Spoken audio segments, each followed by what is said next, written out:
Hello students, BA part 3rd. Today our topic is technique of data collection sampling technique. तथ्य संकलन की प्रविधियाँ, निर्दर्शन प्रविधि. Okay. So without wasting much time, we should start this video on this topic, technique of data collection and sampling technique. Okay students.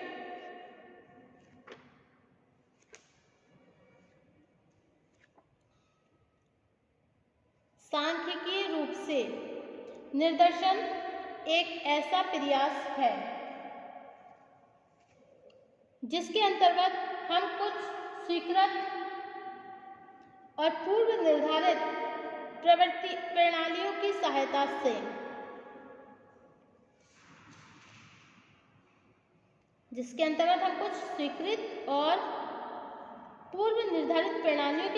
से संपूर्ण समग्र में से कुछ प्रतिनिधि इकाइयों का चयन करते हैं. ओके.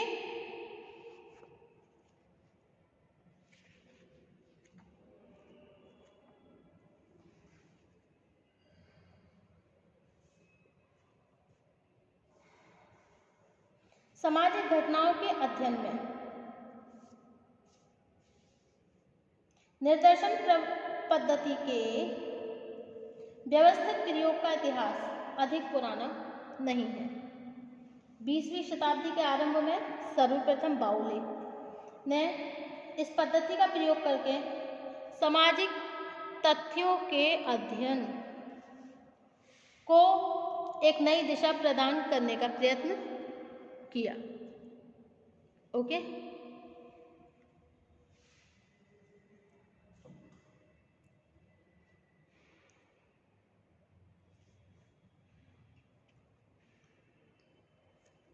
अकॉर्डिंग टू बाउले ने विभिन्न समूहों में से एक एक परिवार का चयन करके उनके अध्ययन के आधार पर जो निष्कर्ष प्रस्तुत किए वे बहुत बड़ी सीमा तक उस स्थान की संपूर्ण जनसंख्या की विशेषताओं का प्रतिनिधित्व कर रहे थे. बाद में चार्ल्स बूथ तथा राउंट्री ने उसी समुदाय का व्यापक स्तर पर अध्ययन करके जो निष्कर्ष प्रस्तुत किए हैं वे बाउले के निष्कर्षों से बहुत मिलते जुलते थे. इस प्रकार बाउले द्वारा अपनाई गई निर्दर्शन की प्रणाली से यह स्पष्ट हो गया कि निर्दर्शन के द्वारा न केवल बहुत अधिक समय और धन की बचत की जा सकती है बल्कि इसके द्वारा प्राप्त निष्कर्षों में विश्वसनीयता और उपयोगिता में भी कोई कमी नहीं होती. इस पृष्ठभूमि में आज निर्दर्शन पद्धति को सामाजिक घटनाओं के अध्ययन में एक अत्यधिक महत्वपूर्ण और उपयोगी विधि के रूप में देखा जाने लगा है. ओके. अब नेक्स्ट टॉपिक है हमारा निर्दर्शन का अर्थ, मीनिंग ऑफ सैम्पलिंग. ओके. निर्दर्शन का तात्पर्य समस्त इकाइयों में से कुछ इकाइयों का चयन करना है. ऐसी धारणा बहुत सामान्यीकृत और अपूर्ण है. वास्तव में निर्दर्शन एक ऐसी पद्धति है जिसके द्वारा हम समस्त इकाइयों में से कुछ इकाइयों का चयन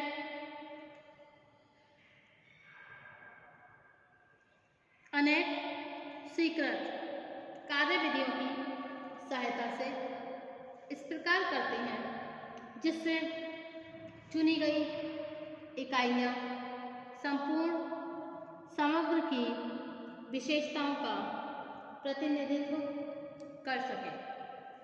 इसका तात्पर्य यह है कि संपूर्ण समग्र को कितने भागों में विभाजित करेंगे? प्रत्येक भाग में से कितनी इकाइयों का चयन करेंगे तथा चयन का यह कार्य किस प्रणाली के द्वारा किया जाएगा?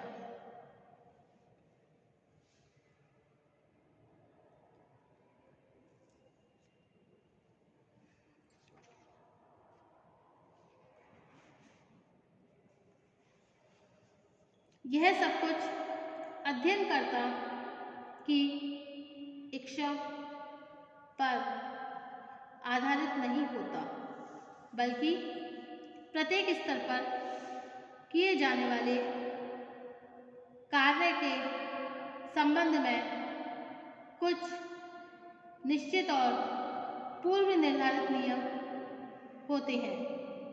इस दृष्टिकोण को लेकर विभिन्न विद्वानों ने निर्देशन को अनेक प्रकार से परिभाषित किया है।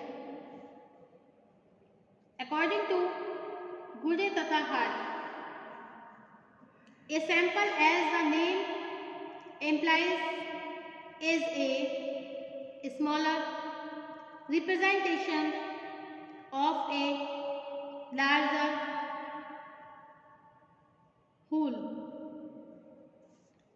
निर्देशन की अत्यधिक संक्षिप्त परिभाषा देते हुए कहा जाता है कि निर्देशन किसी विशाल समग्र का एक छोटा प्रतिनिधि है।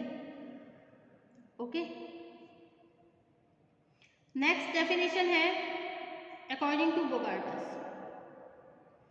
Sampling is the selection of certain percentage of a group of items according to a predetermined plan. Okay, Bogardus के अनुसार निर्देशन किसी पूर्व निर्धारित योजना के अनुसार इकाइयों के एक समूह में से एक निश्चित प्रतिशत का चयन करना है। Okay, according to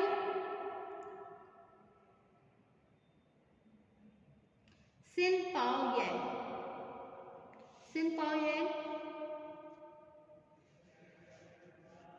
a statistical sample is a cross section of the entire group. निर्देशन किसी पूर्व निर्धारित योजना के अनुसार इकाइयों के एक समूह में से एक निश्चित प्रतिशत का चयन करना है। Okay, according to G.A. Lundberg.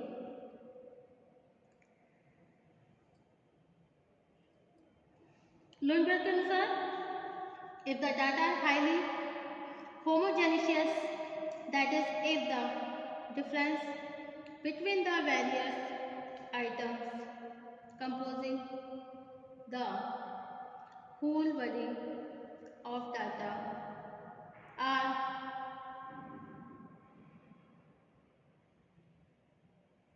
negligible, then any item of group of item as representative of the whole by a Lundberg. Okay,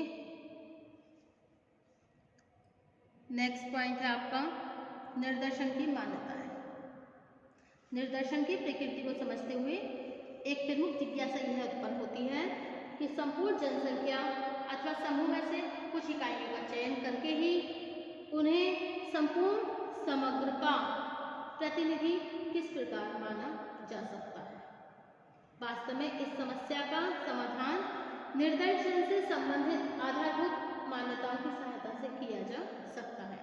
निर्देशन की सर्वप्रमुख मान्यता यह है कि समान विशेषताओं प्रदर्शित करने वाली इकाइयों में से यदि इकाई का चयन करके उसका समुचित अध्ययन कर लिया जाए तो ऐसा अध्ययन अपने वर्ग की सभी इकाइयों की विशेषताओं को स्पष्ट करेगा। यही कारण है कि एक व्यवहारिक निर्देशन को प्राप्त करने के लिए केवल सब इकाइयों में से कुछ इकाइयों का चयन नहीं करते।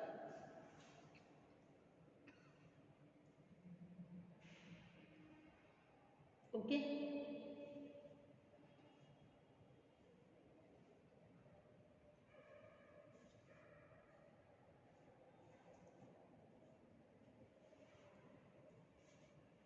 बल्कि सबसे पहले संपूर्ण समग्र को कुछ वर्गों में इस प्रकार विभाजित कर लेते हैं जिससे एक एक वर्ग में समान विशेषताओं वाली इकाइयों को रखा जा सके।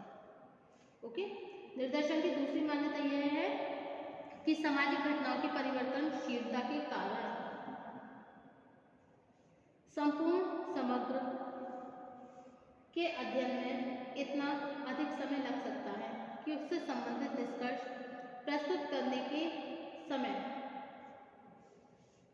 तक समग्र की विशेषताएं बदल चुकी हों। इसका तात्पर्य है कि सामाजिक घटनाओं से संबंधित अध्ययन कम समय में ही पूरे किए जाने चाहिए। यह कार्य केवल निर्देशन पद्धति के द्वारा ही संभव है। निर्देशन की तीसरी मान्यता है कि सजातीयता सजातीय इकाइयों में से प्रत्येक इकाई है। निर्देशन की तीसरी मान्यता क्या है कि सजातीय इकाइयों में से प्रत्येक इकाई दूसरे की विशेषताओं का प्रतिनिधित्व करती है। लुनबर्ग ने लिखा है कि यदि तथ्यों में अत्यधिक सजातीयता हो